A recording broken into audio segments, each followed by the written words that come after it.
Public ఇంకో 2-3 వార్తలు మిగిలిన్నాయి. వాటిని చెప్పుకునే దానికంటే ముందుగాల మా రాముల తాతయ్య ఏం చేస్తున్నాడో చూద్దాం పాండ్రి. అది పని కాల్చలేస్తారా బట్టలు కూడా మార్చుకోలే గాని సరే ఇక వచ్చినది కాబట్టి ఇక ముచ్చటేందో చెప్తాను ఇనూరి మంచిగా నీరు. ఇప్పుడు నేను దగ్గర మన ఊళ్ళో 20-30 ఏళ్ళ కానించి మన పార్టీలో పని చేస్తాను. నేను లెక్కకైతే అసలు నేను పార్టీలో షరీక్ అయినప్పుడు అసలు మీరు పుట్టలే. నేను ఊళ్ళో ఎన్ని తీర్ర పనులు చేస్తానా ఏందనేది మీ అందరికి ఎరికే. కాబట్టి ఇప్పుడు నేను చెప్పే ముచ్చట అయితే మీరు ఖచ్చితంగా వినాలి. ఇక ఓకే చెప్పాలి. చెప్పరాదా ఊకే నానబెడతానా మా పొద్దు పోతాను పని పోవాలి. అవును ఆ అన్న అన్నట్టు నువ్వు నానబెట్టుడు ఆపి అసలు ముచ్చట్లకు రా ముసలోడా. ఇక నేను చెప్పుడు ఎందుకు కానీ మన రాజు చెప్తా నువ్వు చెప్పురా. ఇక చెప్పేది ఏమున్నది. ఇక ఇప్పుడు నేను మన ఊళ్ళో ఎప్పటి సందో పాచి పుట్టినప్పటి నుంచి పాచి కోసానికి ఎంతో కృషి చేస్తాను. కాబట్టి మన ఊళ్ళో మన 3 బాట్ల కాడ నా విగ్రహం పెట్టాలి అని తీర్మానం చేసిన గంతే. అదే ముచ్చట చెప్తాను మీకు. కట్టెలు కట్టినా నీ విగ్రహం కట్టాలా ముసలోడా? తీర్మానం చేసిన ముసలోడా? అవును ఆ అన్నలు అడిగినట్టు నువ్వు ఊరికి ఏ మేలు చేసినవని నీ విగ్రహాన్ని నడువులో పెట్టాలి అది చెప్పు ముసలోడా. అరే హలో దిక్కు నన్ను బాగా నిలదీసి అడుగుతానేంద్ర వాళ్ళు కదా కొబాడుకోలేరా. అరే 30 ఏళ్ళ సంధి ఊళ్ళో పార్టీని కాపాడుకుంటా నేను బాగా పార్టీ కోసం కృషి చేసిన ఎరికేనా. పదవులు రాకున్నా ఎవడన్నా అలిగినా కూడా వేరే పార్టీలకు దునుకకుండా వాళ్ళందరినీ కాపాడుకుంటా మన పార్టీలో ఉంచుకుంటా బుద్ధిగరించుకుంటా వస్తానా. అసలు నా విగ్రహాన్ని 3 బాట్ల కాడ పెట్టారా ఊళ్ళే. పార్టీకి సేవ చేస్తే పార్టీ ఆఫీసులో పెట్టుకో, మీ ఊళ్ళో ఎందుకు పెడతాం? అవును నీ పార్టీకి నువ్వు సేవ చేస్తే ఊళ్ళో నీ విగ్రహం ఎందుకు పెట్టాలి చెప్పు ముసలోడా. అంతేనా మరి అసొంటప్పుడు తెలంగాణ ఇచ్చేది ఉంటే నన్ను ముఖ్యమంత్రిగా దించేసినాకనే తెలంగాణ ఇచ్చినట్టు ప్రకటన చేయర్రి అని చెప్పిన రోసయ్య సార్ విగ్రహాన్ని ఇలా సర్కారు ఎందుకు నిలబెట్టింది చెప్పు. అది గాక ప్రతి ఏడాది ఇదే రోజున రోసయ్య సార్ జయంతి వేడుకలను కూడా చేయాలని ఆలోచన చేస్తుందట. అదే అట్లా చేసినప్పుడు నా విగ్రహాన్ని పెట్టారు అరా ఊళ్ళే. రోషయ్య సార్ అంటే ఉమ్మడి రాష్ట్రానికి ముఖ్యమంత్రిగా పనిచేసిండు.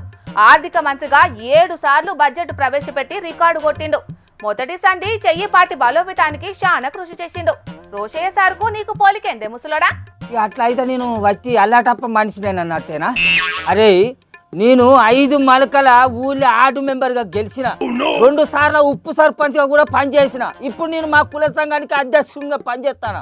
30 ఏళ్ళ కానుంచి పార్టీ బలోపేతానికి ఎంతో కృషి చేసిన. అసలు నా విగ్రహాన్ని ఎందుకురా ఊళ్ళో ఎందుకు పెట్టారు చెప్పురు నాకు, అది చెప్పుర్రా ముందుగా.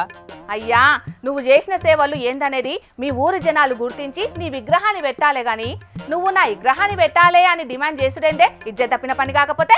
అరే నేను చేసిన పనులు ఏందనేది ఈ జనాలు గుర్తించినప్పుడు నేనైనా గుర్తు చేయాలి నా వద్ద. అరే అది కాదురా, నేను బతికుండగానే 3 బాటలలో నా విగ్రహాన్ని పెట్టారా అంటే గిన్ని తీరా మాట్లాడతాడు.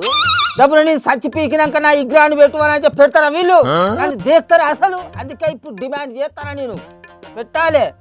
ఏమోనే ఈ విగ్రహాల పంచాయతీ ఏందో గాని ప్రజల సమస్యల్ని ఇచ్చిపెట్టి మీ రాజకీయ నాయకులు ఇసొంటి పనులు చేసుడైతే జనాలకి నచ్చలేదే. అరే నేను ఆ మహానీయుల విగ్రహాలు పెట్టుడు నేను తప్పని అంటలేను పిల్ల, వద్దని కూడా అంటలేను. అరే నేను కూడా ఊళ్ళో మస్తు మంచి పనులు చేసిన, ఎంతో మందిని ఉద్ధరించిన. అసలుటప్పుడు నా విగ్రహాన్ని 3 బాట్ల కాడ పెట్టి మన ఎమ్మెల్యే సార్ తోట లేకపోతే వాళ్ళ మంత్రి సార్ను తీసుకొచ్చి ఓపెనింగ్ చేయిస్తే నేను మస్తు సంతోషపడుతును కదా. ముసలోడా నీకు అన్ని తెల్లబడ్డా కానీ ఇంకా సిగ్గత్తలే నీకు. వాళ్ళు కదా కూడా ఏ పార్టీ అధికారంలో ఉంటే ఆ పార్టీ కడవ కప్పుకొని తిరిగినట్టు అనుకుంటున్నావు. అరా నీ లెక్క నేను ఏమన్నా పార్టీలు మారిన మనిషిని అనుకుంటున్నావు. అరే బాగా మాట్లాడుతున్నావు. ఎక్కువ తక్కువ మాట్లాడినా అనుకో ఇన్ని మనుషులు అవుతుంది. ఏందే మీ పంచాయతీ మా ముసలోడే అట్లంటే మీరు అంతకన్నా అటైతే ఉన్నదేమే ఆగుండ్రి. అరే చిన్న నాది కేసీఆర్ సారు స్థాయి, మీ స్థాయి నాది కాదు, నా స్థాయి మీది కాదు.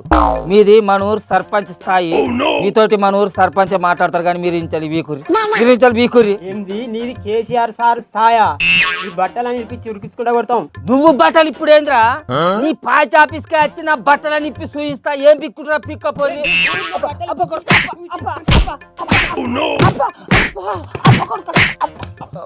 కొడుక 3 బాట్ల కాడ నా విగ్రహం పెడతారు అనుకుంటున్నా. ఈ పొంత మన చంపిలు కొడుకులు. అరే రేపు పొద్దుగా మీ సంగతి చెప్తా పోయి. చూసిండ్రానోళ్ళ మా ముసలోని కథ ఎట్లున్నదో. తెలంగాణకు ఏం చెయ్యని రోషయ్య సార్ విగ్రహాన్ని హైదరాబాద్ లో పెట్టినప్పుడు మా ఊరికి ఎంతో చేసిన నా విగ్రహాన్ని మా ఊర్లో పెట్టొద్దా అని ఎట్లా లడాయి చేస్తున్నాడో మా ముసలోడు.